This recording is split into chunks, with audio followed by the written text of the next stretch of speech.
Ya, pemirsa, perang Iran melawan Amerika Serikat dan Israel masih terus berlangsung dan bahkan semakin memanas. Kondisi ini pun dikhawatirkan akan mengganggu jalur logistik internasional serta kebutuhan ekspor dan impor nasional. Perang Iran melawan Amerika Serikat dan Israel sudah berlangsung selama 10 hari dan telah menimbulkan korban jiwa maupun kerusakan infrastruktur di wilayah Iran dan Israel. Iran bahkan juga mengebom lokasi militer Amerika Serikat di negara Arab seperti Bahrain, Qatar, dan Arab Saudi. Para pemimpin dan masyarakat dunia pun mengkhawatirkan perang ini akan berlangsung lebih lama dan menekan perekonomian global akibat terganggunya jalur logistik internasional, khususnya di Selat Hormuz. Pemerintah Indonesia melalui Kementerian Perindustrian hingga kini terus mencermati perkembangan tersebut karena berpotensi memberikan dampak tidak langsung terhadap kinerja sektor industri manufaktur nasional. Menteri Perindustrian Agus Gumiwang Kartasasmita dalam keterangan resmi menyampaikan, konflik di kawasan Timur Tengah dapat memicu volatilitas harga energi global, gangguan pada jalur perdagangan internasional, serta peningkatan biaya logistik dan bahan baku industri. Kondisi ini pada akhirnya dapat mempengaruhi daya saing industri manufaktur nasional. Agus menambahkan salah satu faktor yang paling berpengaruh terhadap sektor industri adalah gangguan distribusi energi nasional, sebab kawasan Timur Tengah khususnya Selat Hormuz merupakan jalur vital bagi perdagangan minyak dunia, di mana sekitar 1/5 pasokan minyak global melewati jalur tersebut. Sehingga setiap gangguan di kawasan tersebut dapat memicu lonjakan harga energi internasional. Berbagi sumber, IDX Channel. Ya, pemirsa, untuk membahas tema kita kali ini, industri logistik di antara perang Timur Tengah dan kebutuhan ekspor impor, kita sudah tersambung melalui Zoom bersama dengan Ibu Friska Savitri, ekonom Fakultas Ekonomi dan Bisnis UPN Veteran Jakarta, kemudian ada Bapak Trismawan Sanjaya, Sekjen Asosiasi Logistik dan Forwarder Indonesia atau ALFI. Langsung saja kita sapa. Halo Bu Friska, apa kabar Bu? Kabar baik, halo Mas Pras. Kabar baik juga Ibu, terima kasih atas waktu yang disempatkan. Pak Tris, apa kabar Pak? Terima kasih juga. Baik Pak Pras, kabar Bu Friska? Terima kasih atas waktu yang disempatkan Pak Tris. Tadi sudah disampaikan dampaknya sudah mulai meluas begitu, terlibatan negara-negara yang dikhawatirkan akan mungkin terseret begitu dalam perang ini pun menjadi kekhawatiran tersendiri masyarakat internasional. Pak Tris, selaku pelaku industri logistik, apa yang bisa kita cermati? Perang sudah 10 hari tapi kok tidak mereda, bahkan cenderung semakin meluas dan meningkat ini tensinya. Iya Pak Pras, terima kasih. Jadi sampai saat ini dari teman-teman pelaku logistik itu mencermati apa yang terjadi di perdagangan internasional. Jadi kita dapat informasi dari beberapa pelayaran yang melayani jalur di wilayah terdampak perang. Mereka saat ini sedang meng-hold service di area tersebut gitu. Jadi artinya meniadakan layanan ke area sana.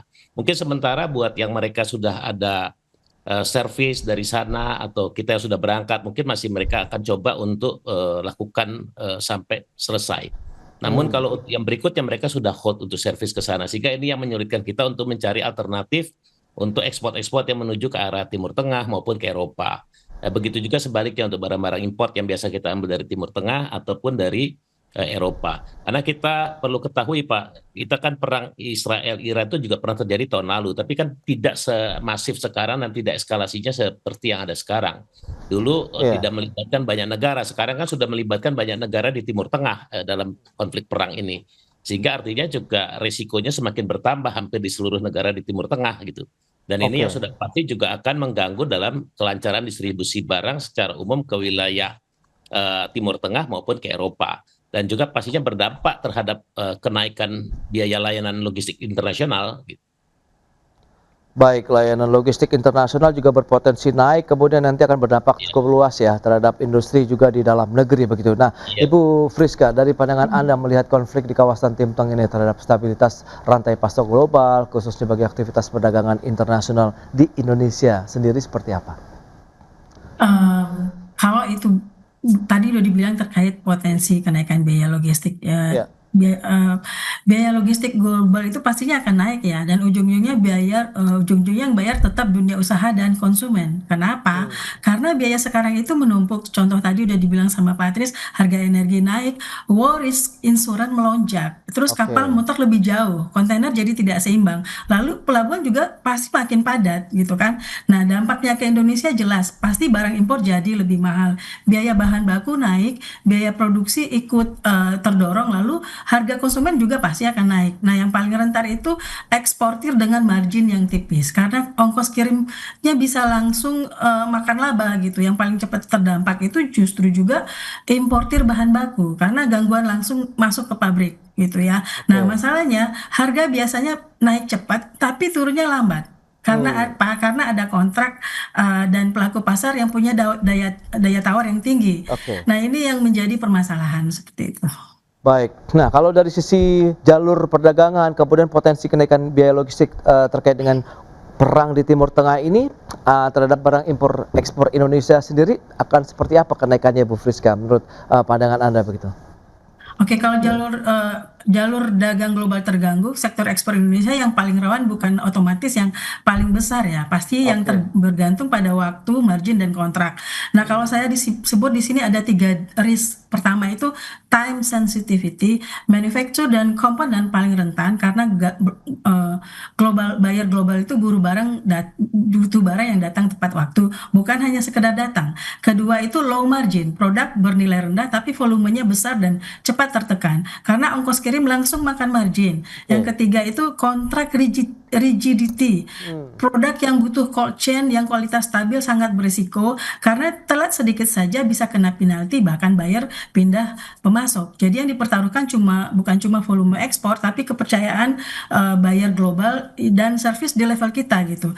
Nah, oke. ini juga kalau saya lihat menurut BPS ya, ekspor Indonesia itu Januari 2026 itu ada 22,16 miliar dan penopang utamanya tetap ekspor non migas gitu. Oke. Jadi solusinya perlu ada diversifikasi rute pelabuhan, tapi kan itu tidak gampang ya, dan itu juga tidak, prosesnya itu instan gitu. Jadi butuh proses. Nah, selama proses itu pasti juga apa namanya para pebisnis juga udah kelimpungan. Kita udah mungkin ngalamin juga kalau misalnya lihat dulu kasus COVID gitu ya. Tapi more or less itu akan mengalami permasalahan yang sama. Lalu perlulah kita siapkan buffer stok selektif di hub agar gangguan logistik itu tidak merusak kontrak dagang seperti itu. Baik, Ibu Friska. Nah, kembali lagi ke Patris. Lantas bagaimana Anda melihat begitu? Apakah memang tarif pengiriman internasional juga sudah mulai naik? Kemudian kira-kira kenaikannya berapa persen? Apakah ini juga, ya kalau boleh tahu sejauh mana sih tekanannya nanti terhadap sektor logistik di dalam negeri sendiri nih, Patris? Ya, sampai saat ini sih belum kita ada pengumuman atau pemberitahuan kenaikan tarif gitu, Pak Pras. Tapi melihat pengalaman dan juga apa yang terjadi saat ini, mungkin saat ini juga pihak pelayaran internasional sedang mengkalkulasi atau menghitung apa saja yang perlu mereka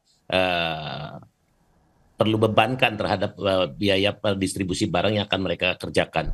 Jadi Oke, kalau kita melihat daripada apa komponen yang mungkin terjadi, satu, kenaikan harga bahan bakar sudah pasti itu akan mempengaruhi fuel adjustment faktornya mereka, ya, sehingga akan menimbulkan fuel surcharge naik. Lalu juga ada masalah perang, ada war risk premium akan naik di sana. Ya, dan juga tidak menutup kemungkinan ada congestion terjadi di beberapa pelabuhan karena ketidakseimbangan supply and demand. Sehingga hmm, di sini ada congestion surcharge lagi gitu. Dan ini akan terus berakumulasi dengan biaya-biaya lain, biaya terminalnya, biaya daratnya dan lain-lain. Ya, perkiraan kalau yang biasa terjadi kalau kasus seperti ini di masa pandemi, ya, awal-awal itu bisa terjadi 60% kenaikan biaya freight atau sea freight. Namun begitu durasinya makin panjang, maka itu akan bisa sampai berlipat-lipat gitu. hmm, Ya, 2 atau sampai bahkan 3 kali lipat. Karena apa? Begitu akumulasi daripada distribusi yang tidak lancar, mereka stuck ini kan akhirnya biayanya semakin meningkat. Akhirnya itulah yang menjadi akumulasi semakin tinggi. Itu pengalaman kita di waktu masa pandemi COVID kan. ya, ya. Waktu panjang masa pandemi ya, awalnya tidak terlalu tinggi, tapi karena durasi terlalu panjang itu yang mengakibatkan biaya sampai berlipat-lipat, sangat parah. Dan ini yang kita khawatirkan kalau perang ini semakin berkepanjangan, maka ya tidak menutup kemungkinan bahwa biaya itu bisa sampai 5 sampai 10 kali lipat tuh biaya freight untuk jalur-jalur yang terkena dampak daripada resiko perang ini gitu loh Mas Pras. Oke, Dan perlu diingat juga karena ini kan terjadi namanya maskapai pelayaran itu, mereka kan juga mengatur routing gitu antara beberapa benua atau negara. Iya. Sehingga ada dampak di mana tidak terjadi kelancaran dalam mereka melakukan distribusi atau routing gitu. Ya, akhirnya tertahan, terjadi kongesti di satu tempat, ya di tempat lain mereka juga akhirnya terjadi shortage kontainer, itu akan akumulasinya banyak sekali permasalahannya nantinya. Sehingga akan mengganggu terhadap siklus distribusi barang melalui angkutan laut juga sih. Dan kita sudah rasakan sebetulnya sekarang di udara kan, yang paling terasa sekarang kalau di laut belum terasa, tapi di udara ini sudah terasa gitu. Iya, Dengan adanya gangguan-gangguan dalam rute-rute penerbangan yang sudah ada. Baik, tadi juga sudah disampaikan oleh Bu Friska, diversifikasi rute logistik begitu. Apakah ini bisa menjadi solusi dan butuh proses berapa lama, biayanya juga bertambah atau tidak? Kita bahas nanti di segmen berikutnya, Ibu Friska dan Pak Tris. Kita akan jeda dulu sebentar. Dan pemirsa, kami akan segera kembali usai pariwara berikut ini. Ya, terima kasih Anda masih bersama kami dalam Market Review, dan berikut ini kami akan sampaikan sejumlah data untuk Anda seperti yang bisa Anda saksikan di layar televisi. Nah, ini dia, ada sektor-sektor mana saja yang terdampak dari kenaikan harga energi global terkait dengan perang Iran versus Amerika Serikat dan Israel. Ada petrokimia di dalam negeri, kemudian logam dasar, semen, pupuk, dan industri pengolahan. Ini dia sektor-sektor yang berpotensi terdampak kalau memang kenaikan harga energi sudah sangat signifikan, karena per hari ini saja harga minyak dunia Brent sudah di atas $100 Amerika Serikat per barrel. Demikian untuk WTI atau West Texas Intermediate begitu, sudah di atas $100 Amerika per barrel. Dan berikutnya, industri terdampak dari pasokan bahan baku akibat perang Iran versus Amerika dan Israel. Ada industri kimia, kemudian petrokimia, tekstil, kemudian logam, makanan, dan minuman. Ini yang memang bahan bakunya masih harus didatangkan dari luar negeri. Dan dengan adanya gangguan dari pasokan logistik ataupun jalur logistik internasional, dikhawatirkan akan memberikan dampak juga ya terhadap beberapa sektor industri di dalam negeri. Dan selanjutnya kita akan lihat bagaimana dengan harga minyak Brent dan WTI. Ini data per 6 Maret ya 2026. Brent masih tercatat $93,34 Amerika per barrel, naiknya 9,3%. Sementara satu minggu naiknya sudah 28,7%. Sementara untuk WTI $90,9 Amerika Serikat per barrel, naik dalam satu hari 12,21%. Sementara dalam satu pekan sudah meningkat 35,63%. Dan belum tambah, hari ini kenaikannya sudah di atas $100 Amerika Serikat per barrel. Itu dia beberapa data yang sudah kita sampaikan, dan kita akan lanjutkan kembali perbincangan bersama dengan Bapak Trismawon dan juga Ibu Friska. Ya, dengan beberapa data dan informasi yang sudah disampaikan, lantas bagaimana Pak Tris Anda melihat begitu potensi-potensi bahwa energi ini memberikan dampak ataupun kontribusi yang cukup besar ya terhadap sektor logistik yang seperti Anda sampaikan, BBM juga. Ini lantas seberapa besar efisiensi perlu dilakukan, kemudian apakah ada strategi lain yang sudah diterapkan, mitigasi yang mungkin sudah disiapkan Pak Tris? Kalau bicaranya masih di bahan bakar, sepertinya ini hal yang sangat rumit ya Pak. Karena saat ini juga masih banyak industri bergantung kepada bahan bakar fosil. Ya, kita dan gas gitu. Contohnya kalau kita bicara pabrikan otomotif, pabrikan apapun yang besar-besar, mereka masih mengandalkan sebagian besar adalah kepada bahan bakar fosil maupun gas untuk sumber mereka kegiatan di pabriknya. Lalu kedua juga komponen-komponen masih banyak berbahan dasar petrokimia atau bahan kimia, ya poliuretan, lalu biji plastik segala macam itu kan bahan dasarnya juga dari minyak bumi. Artinya dampak-dampak ini akan semakin besar kepada industri-industri manufacturing. Lalu juga kalau kita bicara dari sisi ekspor kita, ya kita ekspor ke Timur Tengah atau ke negara-negara di sekitar sana itu kan untuk bahan makan, ya hasil pertanian, bahan olahan. Kalau kita juga nggak bisa kirim, artinya kan juga akan terjadi stuck gitu. Kegiatan ekspor dan impor yang stuck ini udah pasti akan melemahkan atau mematikan kepada keberlangsungan industri logistik di dalam negeri juga pastinya. Apalagi kita perlu ketahui Pak Pras ya, pelaku logistik nasional kita kan nggak ada diasporanya, kita selalu mengandalkan asing di luar. Ya begitu kita di luar tidak ada jaringan, kita mati di dalam, ya susah habis kita. Dominasi asingnya akan semakin kuat, dan itu akan semakin mempengaruhi daya saing produk-produk kita lagi. Kalau pelaku jasanya aja sudah lemah juga, produknya makin lemah gitu. Dan yang perlu diingat juga Mas Pras, barang-barang ekspor kita rata-rata tuh low value gitu. Dibandingkan kadang-kadang kalau freight-nya naik jadi nggak berdaya saing lagi gitu. Nah itu juga kan kita barang jarang sekali produk kita yang high technology atau high value, yang sehingga harga barang itu lebih mahal mungkin daripada freight-nya. Jadi kita tuh selalu kebalikan, harga freight-nya justru lebih mahal dari produknya gitu. Pada saat freight-nya melonjak sekali ya semakin melemahkan daya saing dan itu semakin menenggelamkan lagi sebetulnya industri logistik dalam negeri. Apalagi diaspora kita juga lemah, tidak ada sama sekali. Itu sih Pak Pras gambarannya. Oke, itu dia, sangat sensitif ya terkait dengan pergerakan harga energi juga begitu untuk industri logistik nasional. Nah, Bu Friska, lantas sejauh mana ini bisa menekan lagi-lagi kalau kita bicara mengenai daya saing ya produk Indonesia. Mengingat tadi ada beberapa informasi yang sudah disampaikan, sektornya cukup banyak yang terdampak, yang bergantung dengan harga kenaikan energi, kemudian bergantung juga terhadap impor bahan baku ke Indonesia begitu ya, Bu Friska.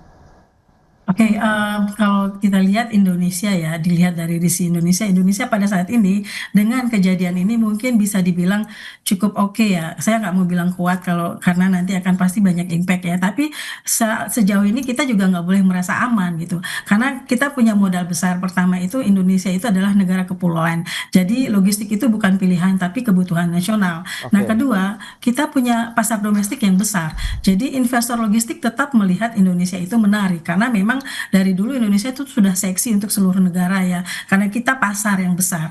Nah, dari sisi bantalan makro, cadangan devisa 2025 juga masih kuat sekitar 156,5 miliar setara dengan 6,4 bulan impor. Tapi titik lemahnya juga jelas, biaya logistik domestik kita itu makin tinggi. Dokumen resmi dan berarti itu akan perlu dokumen resmi. Kemenko juga mencatat angkanya masih sekitar 14,3% dari PDB 25. Lalu masalah kita bukan cuma pelabuhan, tapi juga proses. Data kita belum selalu nyambung gitu. Dokumen masih berulang dan distribusi antar daerah aja kadang masih terhambat aturan yang tidak sinkron. Nah, jadi yang harus dibenahi cepat ada 3. Pertama, pemeriksaan berbasis resiko. Jangan semua barang diperlakukan sama. Kedua, integrasikan komponen supaya pelaku usaha tidak bolak-balik urus data yang sama begitu ya. Nah, yang ketiga itu kurangi hambatan distribusi di daerah supaya barang tidak mahal hanya karena macet di proses lokal. Nah, ini yang sering terjadi. Jadi intinya ketahanan itu bukan cuma pelabuhan besar, tapi proses yang cepat dan bisa diprediksi. Pada saat ini dalam situasi geopolitik yang panas, yang menyelamatkan perdagangan itu adalah proses yang rapi, cepat, dan pasti. Nah, itu memang harus putar otak para pengusaha untuk mencari jalur yang lain. Itu yang tadi juga sudah disebutkan oleh Pak Tris, seperti itu. Oke, lantas butuh bantuan ataupun mungkin perhatian seperti apa yang diharapkan dari pemerintah untuk menyikapi kondisi saat ini? Kita akan bahas nanti di segmen berikutnya. Kita akan jeda kembali sebentar, Pak Tris dan juga Ibu Friska. Dan pemirsa, kami akan segera kembali sesaat lagi.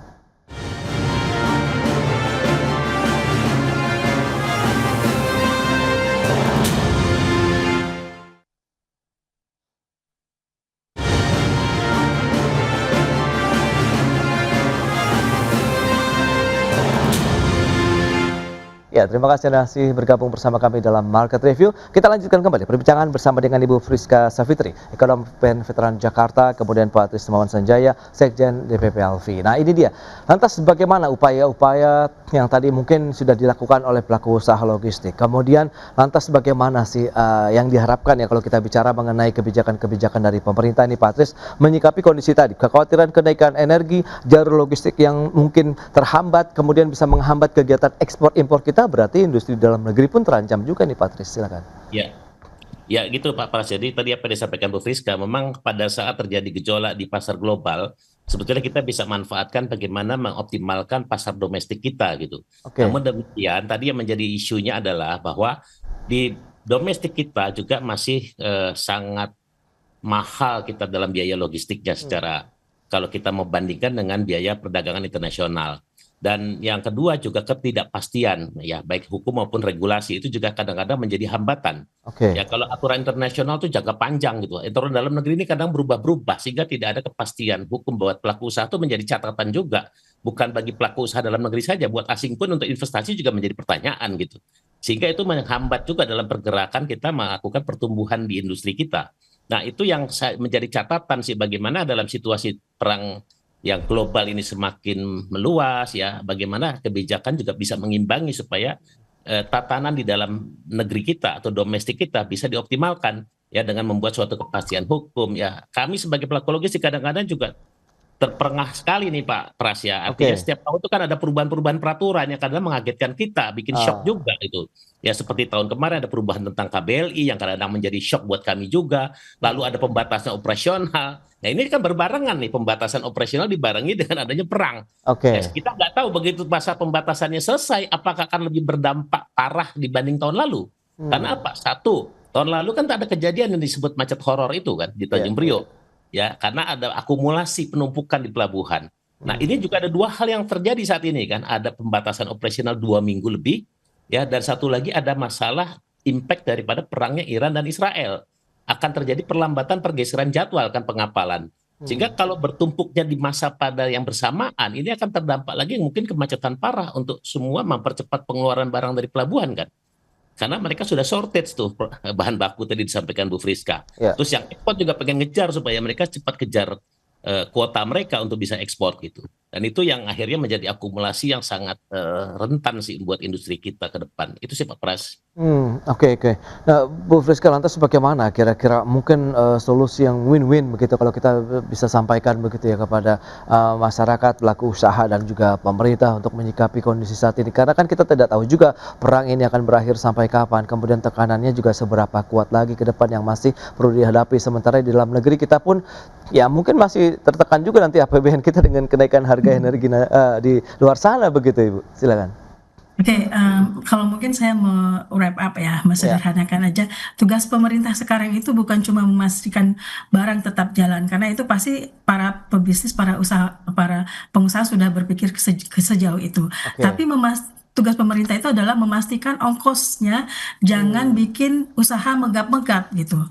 Jadi ada 3 langkah cepat. Pertama, perkuat trade finance dan penjaminan supaya eksportir importir itu tidak kehabisan nafas saat barang telat dan modal kerjanya terkunci gitu ya. Nah, yang kedua, benahi pelabuhan dan bea cukai yang risikonya rendah jangan diperlambat. Proses digital itu harus benar-benar jalan sehingga bisa terjadi di situ evaluasi dan kontrol. Nah, ketiga, potong biaya logistik non energi di dalam negeri seperti misalnya retribusi, hambatan distribusi dan biaya lokal yang bikin barang itu makin mahal itu.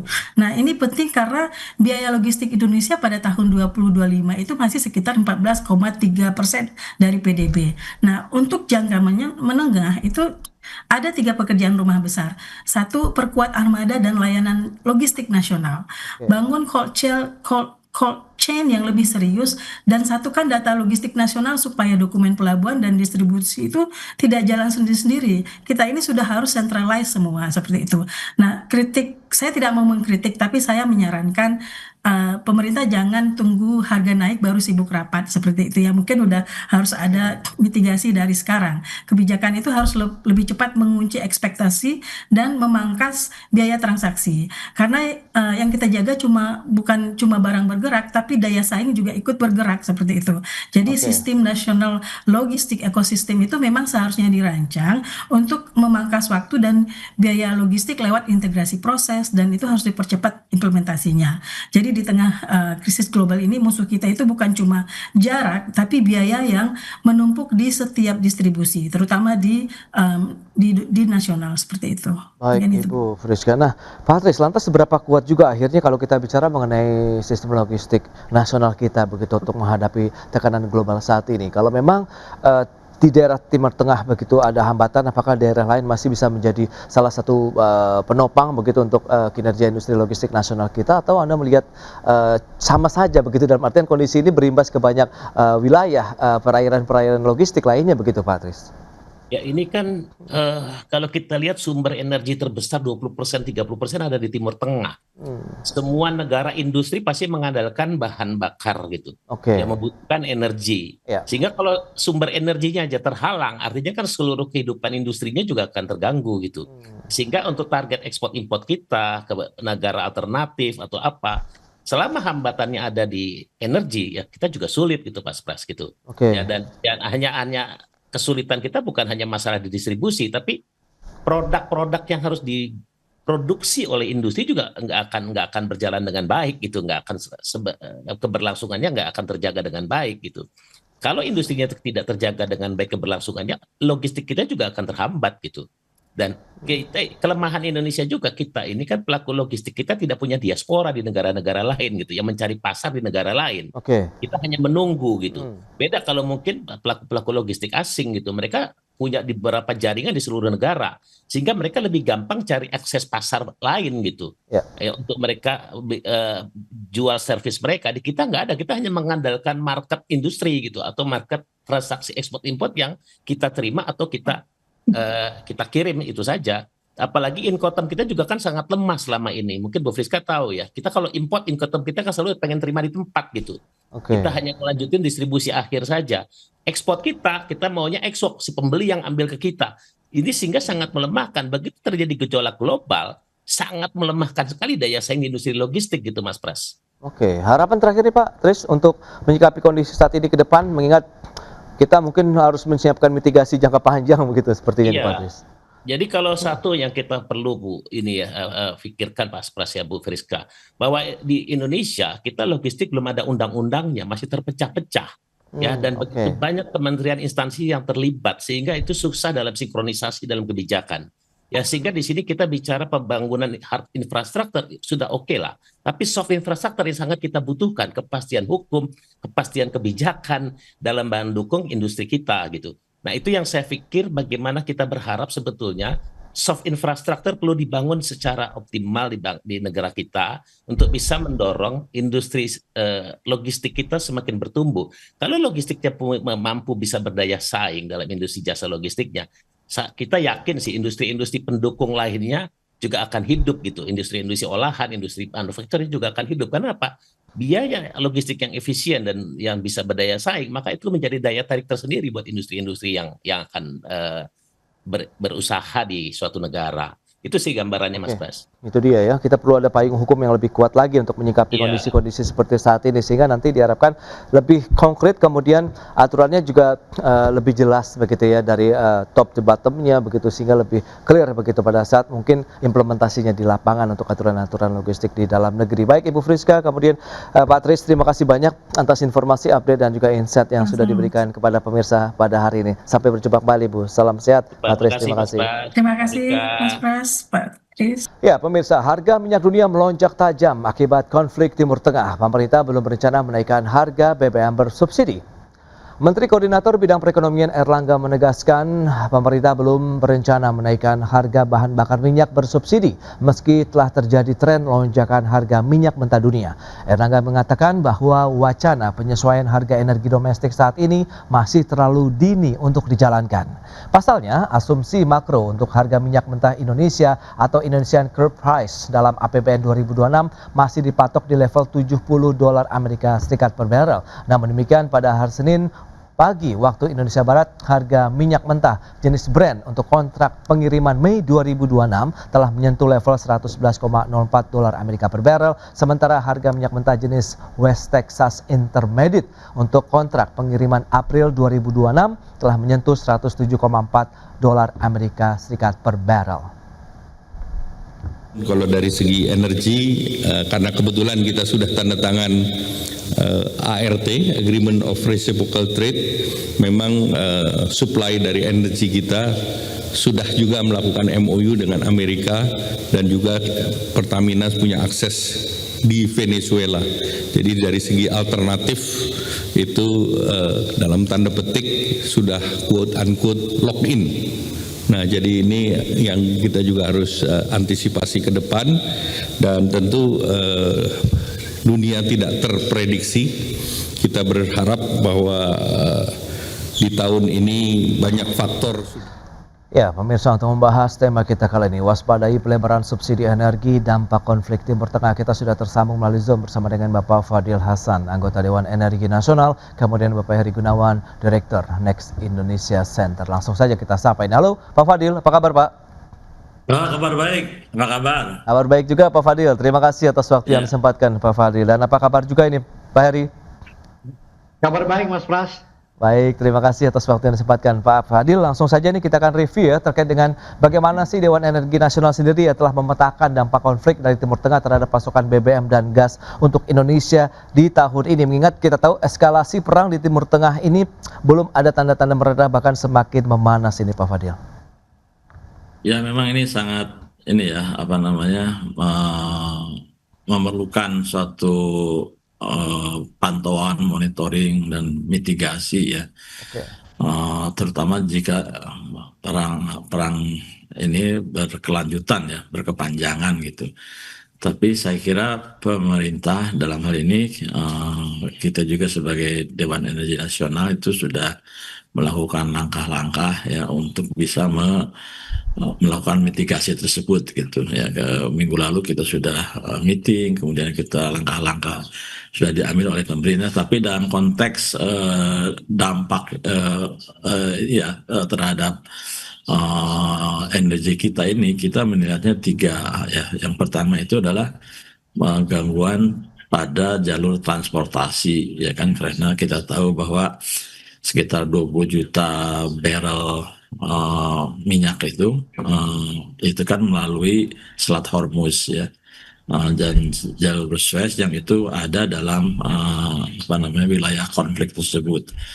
Kemudian yang kedua itu adalah dampaknya terhadap tadi sudah disinggung pada kenaikan harga minyak itu terhadap fiskal kita ya. Fiskal kita itu tentunya terhadap subsidi dan kompensasi ya.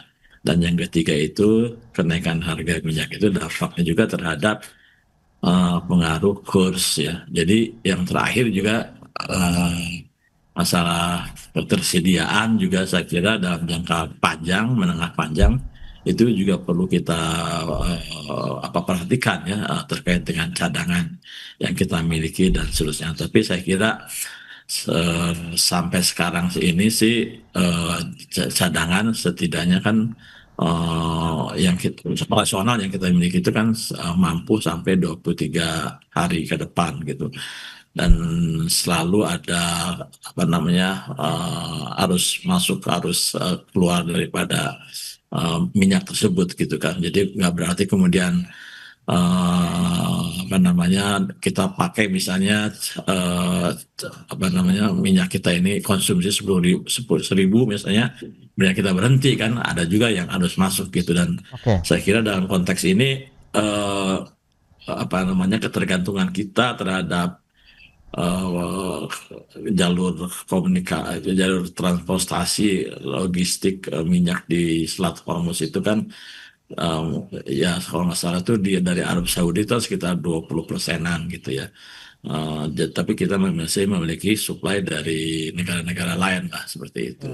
Oke, baik Pak Fadil. Nah, lantas Pak Heri melihat dengan kondisi seperti saat ini, eskalasi konflik ya di Timur Tengah, begitu Anda lihat seperti apa nanti volatilitas harga minyak mentah dunia hari ini sudah melambung di atas $100 Amerika per barrel untuk Brent maupun WTI. Anda melihat seberapa panasnya nanti harga energi global ini akan berdampak terhadap perekonomian dunia dan juga Indonesia begitu?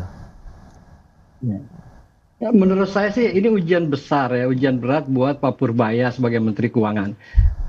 Kita lihat deh pada tahun 2022 itu kan mulai perang itu kan waktu Rusia menyerang Ukraina itu kan akhir Februari ya. Nah itu dari Februari itu selama dalam 6 bulan itu perangnya juga cukup lama gitu ya, pengaruhnya cukup besar. Nah itu kan harga itu sempat menyentuh hampir $120 per barrel pada waktu itu. Nah, kalau kita rata-rata dalam 6 bulan pada waktu itu adalah, itu harga itu rata-rata di atas $103 per barrel. Itu pada tahun 2022 tuh. Nah, ketika itu pemerintah masih punya daya tahan fiskalnya. Padahal sudah jauh melampaui patokan yang dibuat di APBN. Baru pada tanggal 3 September, seingat saya, itulah kali pertama harga Pertalite itu menjadi 10.000 dari 7.600-an per liter pada waktu itu. Jadi kenaikannya setelah 9 bulan perang atau 8 bulan perang. Nah, artinya apa? Seharusnya pemerintah tidak perlu panik. Nah, ini memang ujian besar buat Pak Purbaya karena gini, jangan ini memang pasti akan terganggu karena patokan kita $70 dan sekarang sudah ada hari ini sudah mengalami harga minyak itu sudah 60% di atas harga patokan. Tapi memang tidak boleh panik, jangan kemudian ujung-ujung ada pernyataannya Pak Purbaya menurut saya yang memang harus diklarifikasi itu. Sedikit di terakhir itu kan dia bilang bahwa nanti kita akan sharing the pain-nya dengan masyarakat terkait dengan harga. Sebelum sampai ke situ masih ada proses yang lain menurut saya yang misalnya bisa dilakukan dari efisiensi anggaran, belanja KL. Selain efisiensi belanja KL, kemudian juga ada bisa dilakukan bagaimana dia sharing risiko dengan BUMN yang selama ini mendapatkan keuntungan besar dari monopoli impor misalnya gitu ya. Katakanlah misalkan Pertamina yang mendistribusikan BBM bersubsidi. Itu kan marginnya besar. Nah, sharing the pain dengan situ dulu. Nah, kemudian juga ada persoalan lain misalnya salah sasaran. Itu kalau hitungan kami salah sasaran itu misalnya ya. Itu antara desil 5 sampai desil 10 dalam penyalur mereka juga penerima manfaat subsidi energi BBM bersubsidi itu nilainya sekitar 81 triliun. Kalau ini semua dibenahi, maka tidak perlu sharing risiko dengan masyarakat. Tapi betul tadi menurut saya yang paling penting seperti disampaikan oleh Pak Fadil tadi, bagaimana pemerintah harus menjaga ketersediaan. Jangan sampai juga pemerintah membuat pernyataan-pernyataan yang bisa disalah persepsikan sehingga masyarakat panik. Contohnya adalah misalnya, cadangan kita 20 hari. Iya, tapi jangan lupa ada lanjutannya 20 hari itu kalau ada keluar kemudian ada refill. Kira-kira kan gitu. Jadi 20 hari itu adalah minimum cadangan yang harus dimiliki oleh Indonesia di BBM itu adalah 20 hari. Jadi bukannya 20 hari ini sisa stok kita, bukan. Nah itu hati-hati gitu. Karena begitu keluar 1 liter, keluar 1 kilo, keluar 1 barrel, itu maka diisi sebanyak itu gitu ya, segala macam. Yang minimal pokoknya stok itu harus ada, cadangannya 20 hari lah kira-kira gitu. Nah itu menurut saya, memang harganya ini kita akan lihat tidak bisa terburu-buru. Baru 1 bulan pertama kemudian harus dipikirkan bagaimana solusi berbagi risiko. Tunggu dulu lah maksud saya gitu. Jadi saya menurut Pak Purbaya itu kan sampai $92 itu per barrel, itu kan masih aman. Nah sekarang sudah mulai 113. Jadi sebaiknya pemerintah juga perlu dingin menghadapi situasinya. Kita punya pengalaman lah tahun 2022 itu. Baik, itu dia. Perlu memang cermat ya menyikapi kondisi yang ada begitu dan perlu mungkin diskusi yang lebih komprehensif begitu untuk bagaimana melihat pergerakan harga minyak mentah dunia di pasaran dunia. Kita akan bahas nanti lebih lanjut di segmen berikutnya Pak Fadil. Pak Heri, kita akan jeda dulu sebentar ya. Dan pemirsa, kami akan segera kembali sesaat lagi. Ya, pemirsa, Menteri Energi dan Sumber Daya Mineral Bahlil Lahadalia mengungkapkan bahwa stok BBM dalam negeri di tengah konflik eskalasi kawasan Timur Tengah saat ini masih cukup hingga 20 hari ke depan. Pernyataan Menteri SDM ini disampaikan ketika merespons kondisi terkini kawasan Timur Tengah, terutama eskalasi di kawasan Selat Hormuz yang menjadi jantung utama distribusi minyak dunia dan perdagangan global. Nampak paling parah kelangkaan stok minyak global dan kenaikan harga minyak dunia yang sangat tinggi. Menurut Menteri SDM Bahlil, bahwa Indonesia telah mengantisipasi risiko terburuk dengan keputusan mengimpor minyak dari Amerika Serikat. Bahlil menegaskan bahwa stok BBM dalam negeri masih cukup dalam waktu 20 hari dan mencukupi untuk momen Lebaran tahun ini. Masih cukup 20 hari. Cukup. Pasokannya aman, Pak? Sampai dengan hari ini nggak ada masalah. Tapi kan harga dunia kan pasti akan terjadi koreksi ketika kondisi geopolitik yang tetap terus memanas di Timur Tengah. Alternatif yang akan dilakukan mungkin? Besok saya akan melakukan rapat dengan Dewan Energi Nasional. Setelah itu baru saya akan menyampaikan.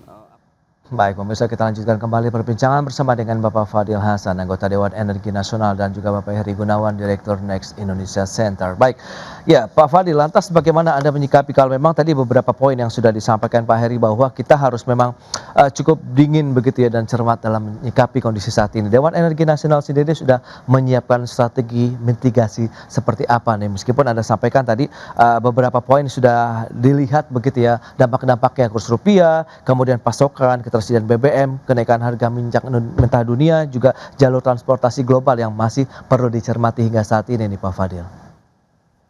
Ya, pertama tentunya ya kita ingin memastikan terlebih dahulu ya bahwa tidak terjadi suatu panic buying di masyarakat terkait dengan BBM ini ya dan LPG ini. Nah, kemudian yang kedua tentunya kita juga akan melihat dari sisi tadi anggaran. Nah, kita tahu bahwa setiap $1 kenaikan harga minyak itu kan ada kenaikan defisit sebesar 6,8 triliun. Jadi kalau sekarang memang apa namanya nih harga itu sudah sampai 100 katakanlah $100 itu kan kenaikannya sekitar $30. Nah, itu sudah apa namanya menyebabkan potensi kenaikan defisit itu tinggal dikalikan saja kan 30 kali 6,8 kan sekitar 200 triliun. Tetapi kan itu kalau misalnya harga minyak itu rata-rata sebesar $100 itu dari sekarang sampai akhir tahun kan, tapi kan tidak seperti itu. Tapi memang ini harus kita lihat. Nah, menurut keterangan dari Menteri Keuangan kan menyatakan bahwa kalau misalnya harga minyak rata-rata itu $92 ya, itu akan terjadi pelebaran defisit itu menjadi 3,6% dari PDB gitu. Nah, ini kan sudah apa namanya nih sudah lebih besar dari ketentuan yang berlaku di kita ya gitu. Jadi memang ini harus kita antisipasi. Tentunya upaya-upaya untuk misalnya ya melakukan tadi efisiensi apa namanya subsidi itu sendiri ya kan. Nah, itu harus apa namanya dilakukan ya sehingga nanti benar-benar tepat sasaran dan efektif gitu. Ya. Nah, kemudian juga kita harus memberikan suatu ini juga apa namanya kesadaran lah ya kepada masyarakat bahwa misalnya mereka yang tergolong mampu itu golongan tadi desil 5 ke 10 itu ya tidak usah lagi menggunakan BBM yang bersubsidi gitu ya kan. Nah, seperti itu. Jadi itu lagi dari sisi anggarannya. Kemudian kalau dari sisi tentunya kalau dari sisi apa namanya nih apa namanya ketersediaannya kita tentunya terus harus mencari ini apa namanya sumber-sumber pasokan lain. Nah, tadi disampaikan misalnya oleh Pak Menteri Perekonomian itu Pak Erlangga itu kan kita sudah menandatangani ART ya dengan Amerika dan itu sudah ada komitmen untuk apa namanya mengalihkan sebagian pasokan dari BBM kita itu dan apa namanya crude itu dari Amerika dan mudah-mudahan itu bisa dilaksanakan ya dengan baik. Dan kemudian juga yang berita baiknya juga saya kira kemarin kan ada pernyataan dari Kedubes Iran di Indonesia bahwa mereka itu tidak melakukan penutupan Selat Hormuz sebenarnya ya kan. Jadi lalu lintas daripada itu apa namanya nih masih terbuka ya karena nanti sebenarnya kalau Selat Hormuz itu ditutup oleh Iran maka yang berdampak paling besar itu adalah negara Cina ya dan India saya kira dan itu saya kira kan supply apa minyak Iran itu kan kebanyakan ke Cina. Jadi saya kira ada ini juga ada apa namanya mereka akan rasional lah untuk melakukan biasanya penutupan tersebut. Tapi memang akan terjadi kenaikan asuransi tentunya ya kan. Jadi kita harus mencari sumber-sumber dari negara-negara lain, Amerika salah satunya. Kemudian yang ketiga juga, saya kira ini juga diputuskan oleh pemerintah ya bahwa kita akan mempercepat diversifikasi dan ini apa namanya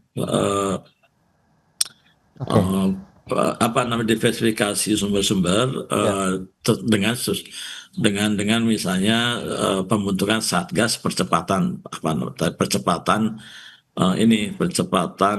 transisi energi itu gitu ya kan itu mungkin kita perlukan dalam jangka menengah lah seperti itu ya. Jadi tadi kan udah dibentuk tuh satgas yang diketuai oleh Menteri ESDM ya.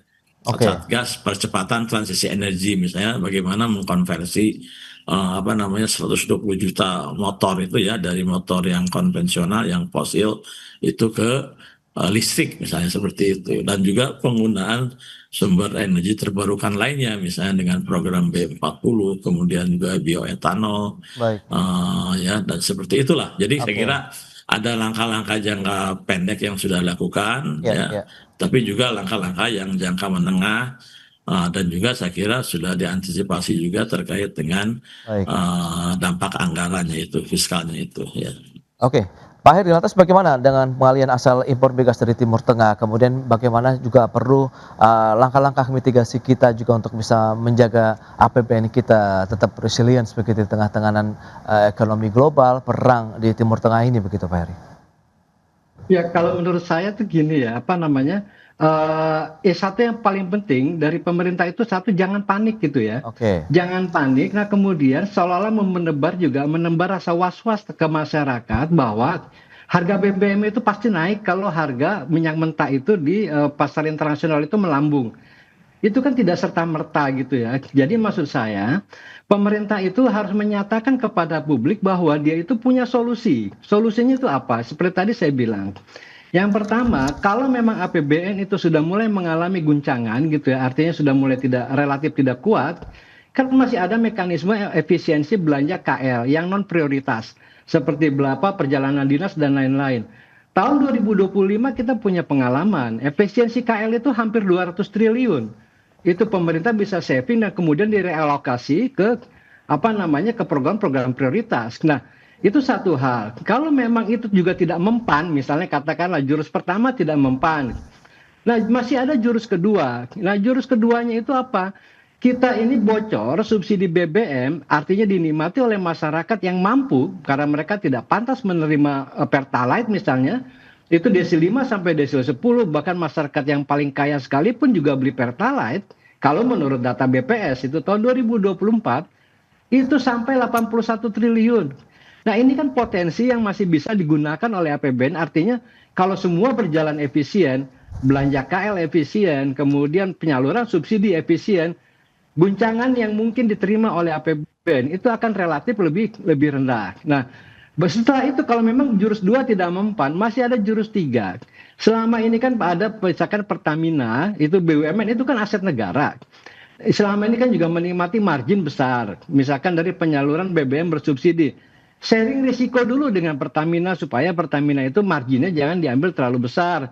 Kalau sebelumnya misalnya 15%, turunin dulu deh jadi 8 atau 9% untuk melindungi APBN. Dan disinilah pentingnya peran dan antara untuk juga memikirkan bagaimana menyelamatkan APBN. Jangan hanya menyelamatkan dividen, misalnya gitu ya. Nah, kalau memang semuanya sudah tidak berhasil kita lakukan, sudah tidak mempan, setelah itu opsi terakhirnya itu adalah memang kenaikan harga. Itu satu hal yang memang tidak bisa kita hindari. Itu juga terjadi pada tahun 2022. Tapi ingat, itu adalah opsi terakhir. Jadi yang perlu kita sampaikan ke masyarakat, apa yang disiapkan oleh pemerintah strateginya kalau kalau APBN itu guncang. Yang tadi 3 hal menurut saya harus dilakukan gitu. Baik, itu dia beberapa poin yang sudah direkomendasikan efisiensi belanja pemerintah yang mungkin bisa dilakukan kembali begitu ya. Subsidi BBM yang mungkin lebih terarah lagi, kebocoran bisa segera ditutup, kemudian bagaimana sharing risiko tadi ya dengan BUMN juga sehingga bisa mengurangi nanti mungkin tekanan terhadap APBN kita, dan barulah nanti terakhir kenaikan harga BBM yang semoga tidak terjadi karena sangat sensitif sekali begitu ya di masyarakat untuk kondisi saat ini. Baik, Pak Fadil, Pak Heri, terima kasih banyak atas informasi, update dan juga insight yang sudah diberikan kepada pemirsa pada hari ini. Selamat melanjutkan aktivitas Anda kembali. Salam sehat Pak, sampai berjumpa kembali. Terima kasih. Baik pemirsa, 1 jam sudah saya menemani Anda dalam Market Review, dan perbaharui terus informasi Anda hanya di IDX Channel, your trustworthy and comprehensive investment reference. Karena urusan masa depan harus terdepan, aku investor saham. Saya Prasetyo Wibowo beserta seluruh kerabat kerja yang bertugas pamit undur diri. Terima kasih, sampai jumpa.